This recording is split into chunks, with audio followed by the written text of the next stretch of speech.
So, Invincible Season 3, Episode 4 is out now, and dude, hell yeah. That was an amazing and crazy episode, and I'm so excited to talk about it.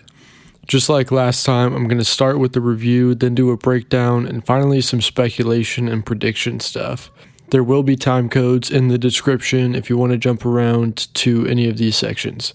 If you enjoyed this video or any of my videos on Invincible, make sure to like and subscribe.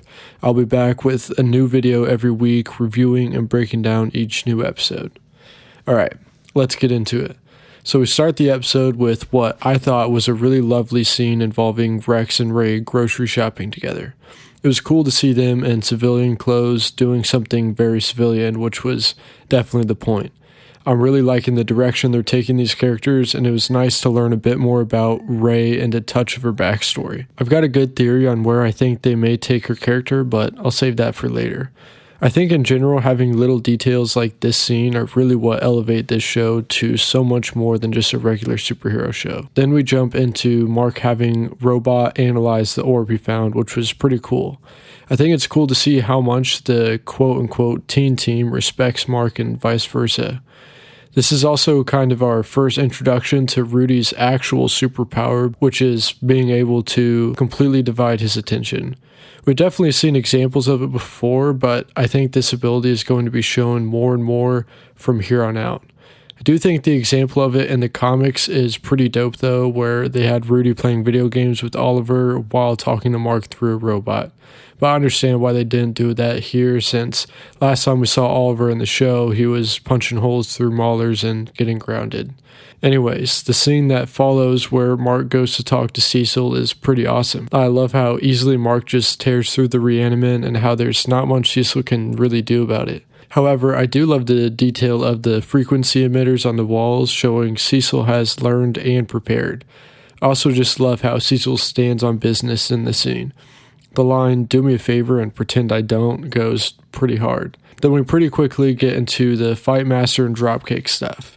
I thought the conversation where they're trying to convince Mark to come with them was pretty interesting because it shows Mark has already started to change his priorities, valuing the date more than helping these dudes. I also liked how Eve asked if they could come back later since it's time travel. That was pretty funny. Then we get right into the future stuff, which I thought was really well done. I particularly liked the flashback montage we get of how the king came to power. Making it stylized in a minimalist way was not only cool, but likely saved them some budget and helped make the identity of the king even more of a mystery. Also, a little bit of a side note, but watching this show as a comic fan with friends who haven't read the comics makes it even more enjoyable. My friends were genuinely thrown for a loop, and I think that's really cool to experience with them. One tiny nitpick I had was it was kind of silly for Fight Master and Dropkick to not just tell Mark their whole plan at this point, which was kind of the point, but it was maybe just a little too silly.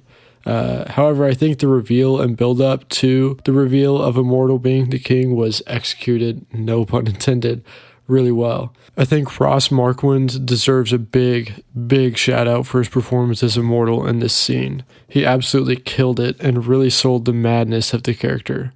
I thought all of the dialogue for this scene was really well written, and the changes they made from this scene from the comics were all brilliant.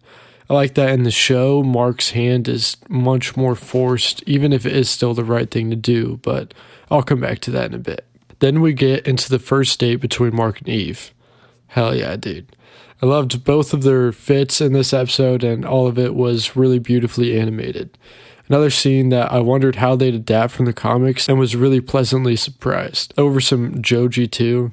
Hell yeah, dude. I think giving Mark and Eve several little moments over the first 2 seasons ended up paying off greatly because cutting back to those moments throughout their date montage helped sell how much of a connection they have and have had over the years. Then we get another sexy bait and switch to cut back to the legends, Alan and Nolan. I've been waiting for this episode for so long. Issue 55 is probably one of my favorite issues in the entire 144 issue run of Invincible. It's just so purely badass. I was a little surprised to see the changes they made, but as the scenes played out, I was very happy with what they expanded on and how they changed it. The biggest difference was that in the comics, they get to it much quicker and use the narrator much more. I think that using the narrator less and having the scene take more time was a great decision, especially for Nolan and Alan's dynamic. I thought Alan was incredibly funny and badass in this episode, but of course we got to see our favorite little kitty, Battle Beast, finally return just to tear shit up. This feels nitpicky, but I did think the conversation between Alan and Battle Beast maybe should have realistically been quicker, but I also understand why they wanted to show a bit more of his character, and also it was funny, so I don't really care. I really liked the change they made when it came to saving Nolan, with Alan letting himself be beat to spark Nolan breaking out. I was a little bummed we didn't get the very frame adapted purely just because of the memes, but the fact we got the head squish is so fucking awesome and outweighs everything else. All of the Prison Break stuff was just so damn badass and cool to see. When I was watching it with my roommate, he was like, these are like the 3 coolest dudes ever just kicking ass together, and I couldn't agree more. So yeah, I really love this episode. I also just want to take a moment to highlight the reveal of there only being 50 Viltrumites left. I think this is one of the most effective and coolest plot twists in anything I've seen. It's so well done because the pieces are all there, so as soon as you learn it, you're like, oh shit, that makes so much sense, but also changes everything. And yeah, I just think it's so damn good, and I love that they kept it pretty much one-to-one from the comics, because I remember getting chills reading that line in the comics, especially after such a badass fight. God, such a good episode. But now let's move it on to our breakdown. I probably won't have quite as much as last time since there's just one episode, but I do want to continue talking about the themes and the arcs this season and appreciate them a bit. So firstly, I thought the character work we got with Mark this episode was excellent. Throwing Mark into the future immortal situation directly after he spent the last 2 episodes getting on to Cecil and Oliver for acting like murder isn't that big of a deal was really smart. Taking away Mark's choice to go with them and his choice to kill Immortal were great changes from the comics that really helped move his arc forward. He does not want to kill, but he has no option, both physically and literally. The situation is a perfect foil for Mark's morality, like to the point where if you explained it poorly, you may even end up sounding like Oliver pulling a hypothetical situation out of his ass to explain why killing is okay. Well, imagine if there was an immortal king who was super oppressive and evil, and you were the only person on the planet who could stop him, but it has to be by killing him, and also he wants to be killed. It's so extreme, it feels like it shouldn't work, but it does, because Mark is so set in his ways of seeing things black and white that he needs this extreme of an example to make him consider the gray area. Combine that with an obvious change in his priorities with Eve, someone who genuinely makes him happy and that he loves, and I think we're definitely on the path to Mark entering a much more gray moral code by the end of the season, especially if there were a threat to put that new top priority in harm's way. Another character who had a lot of progress with their arc was Nolan, and similarly, a lot of his character growth comes from changes they made from the comics. In the show, Nolan is aware of his compassion and his interchange, but he sees it as more of a defect than a new way forward, which is why he accepts his execution so openly. Alan forcing Nolan to embrace these feelings by letting himself get beat up was a really smart choice that's very similar to Mark's situation. Nolan is backed into a corner.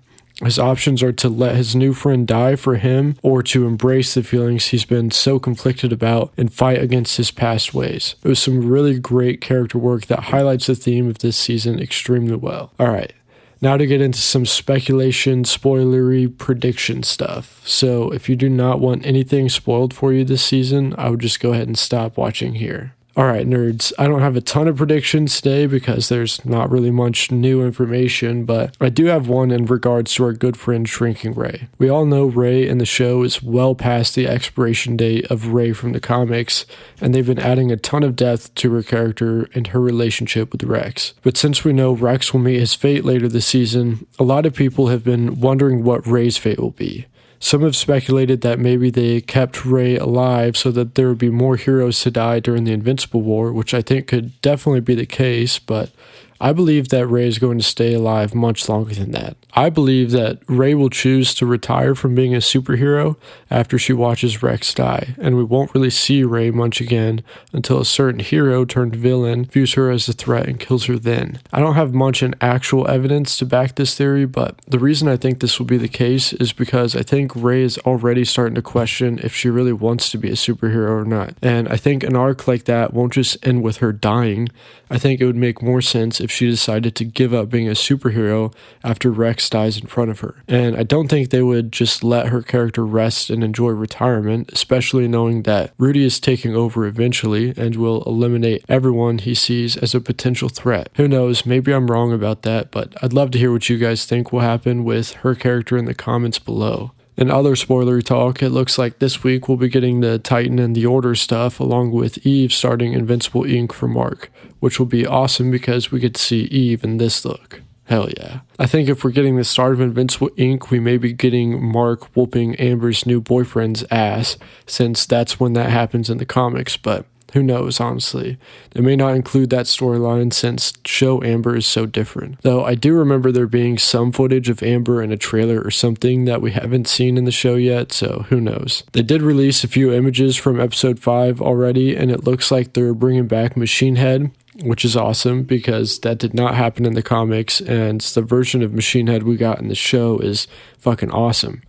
I'm honestly not too sure what else we'll see in episode 5, as I don't think the Titan stuff will take up a whole episode, but a few of my guesses are maybe the Wolfman stuff, probably some more Debbie and Oliver stuff, maybe some Rudy and Monster Girl stuff, and maybe, just maybe, they'll continue with Alan and Nolan's story in this episode, but I'm not too sure about that. However, if we're ending the season with Dinosaurus' introduction, it wouldn't be too out of the question that they would move up the progression of Nolan and Alan's story, but who knows. I would love to hear what you guys think in the comments below, though. I think that'll do it for us today. As always, don't forget to like and subscribe if you enjoyed this video, as I will be back every week with more Invincible content. Hope you guys enjoyed it. I'll see you next time. Peace.